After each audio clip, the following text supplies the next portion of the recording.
On the roof here at Joanne D'Erico's house at 622 Cedarside Way in Melbourne. As you can see, Joanne, I made some notes up on the roof. I want to start going over that now.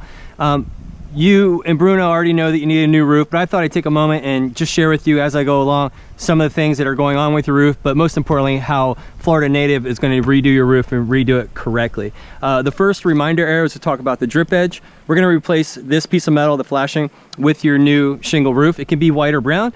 I suggest it be white with the roof, but it's your call. The next observation is about the granule loss on the roof. Forgive me, I'm sure you already know this, but when you lose the granules, in every sense of the word, the granules are the sunblock for your house. So when you lose the granules, all the protective chemicals in the asphalt shingles start to leach out. And then the shingles, as you're aware of, start to become extraordinarily brittle, almost like saltine crackers. So that's the number one reason why this roof definitely needs to be replaced sooner rather than later. Kind of a steep roof. Let's keep to the peaks here. Some obvious damage.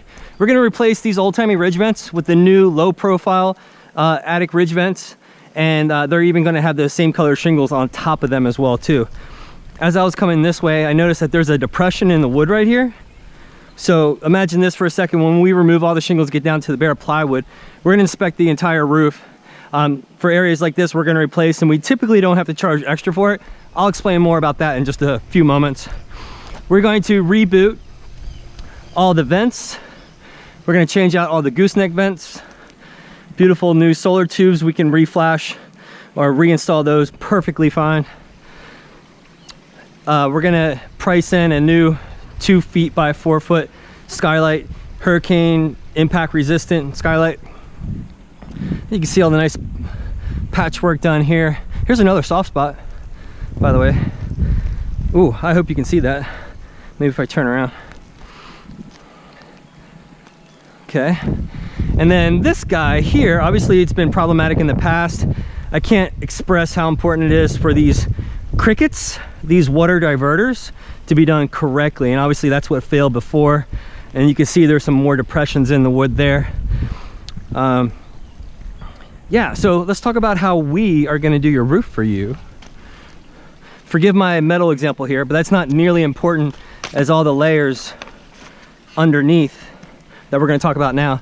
Just like I mentioned, we're going to remove all the shingles, get down to the bare plywood. Anything remotely bad, like this area, I believe there was one over there, this area, we're going to replace, and you get 100 square feet with your roof. So I don't see any reason why we would have to charge you extra for any wood on your roof. 100 square feet usually covers just about everybody. There's 2 building codes that came along a few years ago that are dramatically going to help the life of your roof. The first one is called Re-Nail Roof to Code. Essentially, that's when you re-nail the plywood to the roof trusses. The code says every 6 inches, we go every 4 to 5 inches. We're going to double, triple the number of nails holding your plywood to your roof trusses. And then probably the most important one is called waterproof barrier. We're going to cover every inch of this bare plywood roof with waterproof barrier. You've probably heard of the term peel and stick. The insurance company calls it waterproof barrier. That way, in the event that, let's just say your screen lanai ends up on top of your brand new shingle roof, it's still not going to allow water inside the house. Once this stuff touches plywood or wood, you cannot literally pull it off. And so that's going to keep the water out of your house in case something fairly traumatic happens. And then we're going to put your CertainTeed landmark shingles on top of that. This is the only manufacturer of shingles that we carry. It's the heaviest, thickest, best shingle for the same price as the other shingles out there. And so that's just kind of a real quick overview of how we're going to do your roof and do it correctly for you. Thanks, Joanne.